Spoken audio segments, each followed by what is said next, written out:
guys.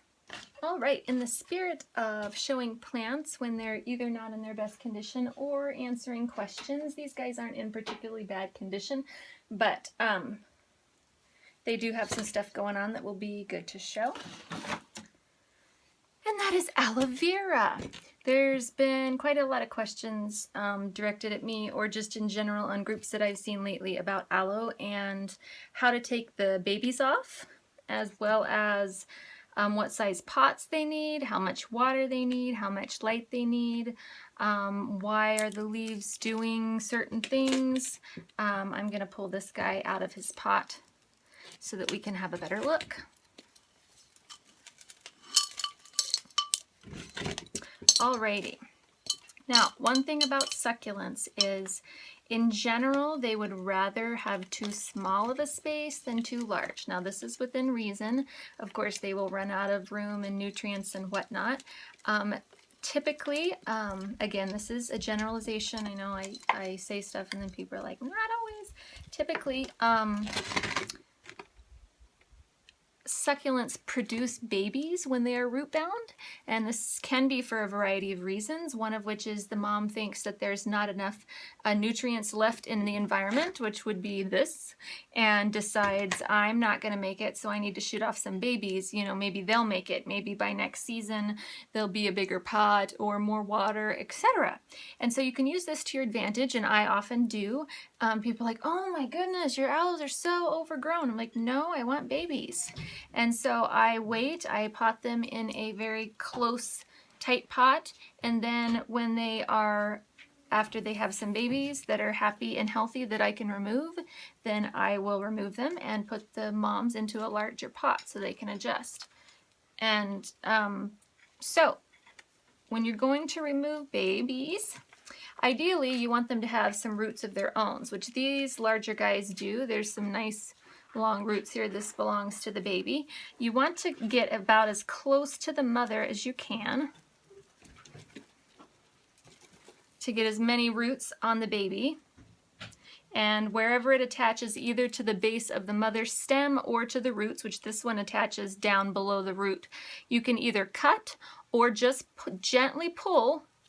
You can even, and sometimes it takes a little tug, and it'll just separate from the mother plant. Now there you have a whole nice baby with a root system already intact. Any of these dead leaves below you can just gently remove. Then you can pot it up to just below the base of the first set of leaves. And just care for it like you usually would, because it has a root system already. So I'm going to set this guy aside. I'm going to see if these other ones are having roots of their own as well. This guy doesn't have as many roots of his own. Just remove these leaves here and show you. Alrighty, see this here? But he has several sprouting out. So with this guy, what I would do, the other guy was quite well established, and the place where it's separated from the mother root was pretty much already, oops, I'm sorry. This is not focusing and I was below it. It was already kind of self-separating, if you will. So it wasn't a active wound really, whereas this is a white, bright growing root. I'm sorry, this is not focusing. Anyways, this is a bright white root, and this, I would let this callus off before I planted it, or else plant it in very dry potting mix at first, just to make sure you don't get any rot. You could dip it in a little bit of cinnamon or something like that to just kind of be a little bit of an antibacterial, antifungal. If you have problems with bacteria and your aloes, I would suggest maybe putting it in some vermiculite until it gets a little bit more of a root system, because that's sterile and you don't have the same bacteria problem. But let this callus off for a day or two, and then it does have some roots, so you can go ahead and plant it and water fairly normally. The less roots they have, the less water I would give them right away. All right, this guy I'm just pinching off right from the mom, and he actually has some roots too. Ooh, my water pot just fell over. The dog bumped it. Sorry about that. It jumped. This one just directly attached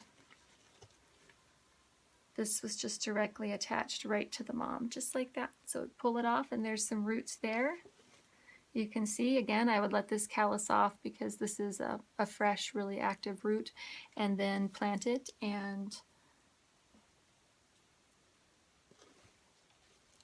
alrighty, I guess that's all the babies on this one. So there wasn't any without roots. I did want to show you that, but I have another plant that might be able to see. So when your leaves start doing this at the bottom, why? What's wrong?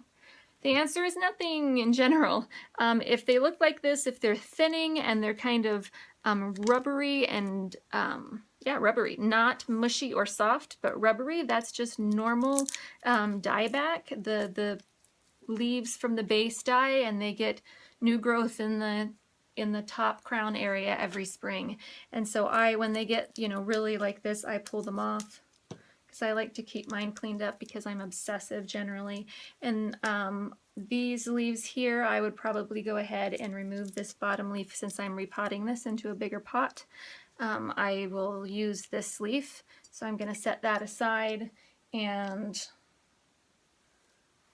yeah, I think that's as far as I will go. You could remove this next set of leaves, but these are beautiful leaves. Like if they were really damaged or something, I would remove them up another set.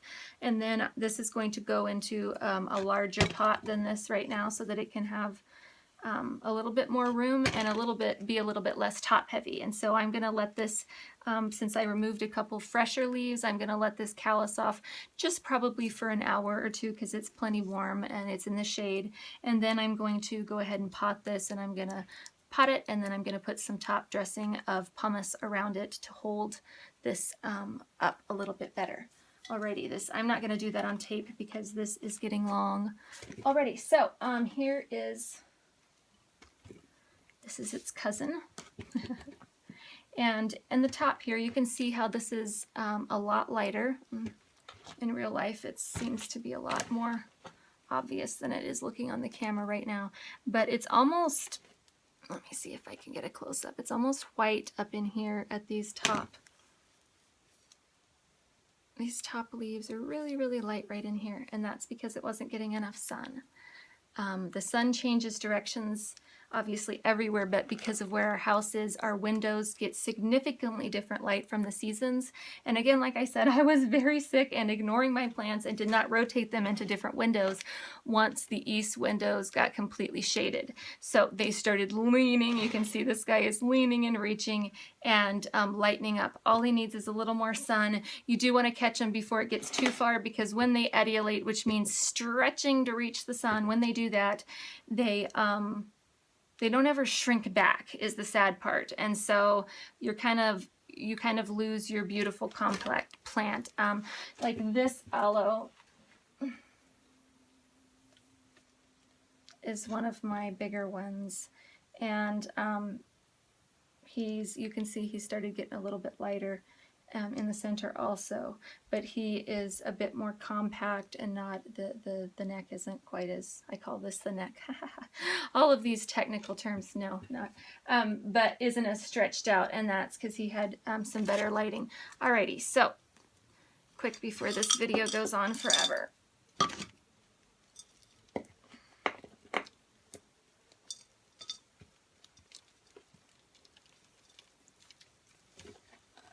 Looking for some babies without roots to show you how that would. All right, these ones look a lot different, which is nice because we can show you. All right, for example, this baby here, look at this, it is attached to this really long root, which just broke off, which is just fine. He has a really long root as well as little roots of his own. So this guy, you see the really light color? This means he needs more light. It can also mean that they got too much light too fast. They turn this weird kind of yellowish color that then turns to more of a brownish color. Actually, and that maybe some of these were moved out here recently. This one has a little bit of brown right in here if it's focusing, and pardon my fingernails, and more yellowish. And that may be a little bit of sun stress. All of these guys actually seem to have roots. Which is amazing. Okay, but if you have a really, really small guy like this, I treat these guys, especially if you didn't have, if this root wasn't there and it was only this stem, you can still remove them. A lot of people think they will die. You can still remove them and you can still grow them, but you need to treat them like a leaf cutting, not in the dry it out and never water it way, but in that you put it in a more sheltered environment. Don't water it for a little while until it calluses off, and then just spritz it, because it doesn't have a root system that is actively, if it's removed directly from the stem, which I wish I had one that was growing like that. I was sure we would out of all of these, but this one, yeah, no, that one's not a good example either. Even this one has roots. But if these, again, if these were gone and it was just a tiny little stem with no hairs on it, or just, you know, maybe a tiny, you broke it directly off, like sometimes they come directly out of the base and there's just a little nub and that's it. Oops, sorry, a little nub and that's it. Again, you can do that, but you need to treat them like a leaf cutting. Don't water them. You can mist them, but don't water them like you will a plant with roots. And it takes quite a long time for the little aloes, if their roots are broken off, to root, and sometimes it is impossible it isn't possible to root them, especially like if you broke an aloe off right at the base. But if it has enough of a nub connected to the mom's root systems, you can totally root them really easily. Just treat them more like a leaf cutting and don't water them right away, or they will rot. Alrighty, I think that's about all. I'm not going to show the potting of these because this video has gone on way too long. I hope that was helpful for somebody, and you guys have a great day. Bye.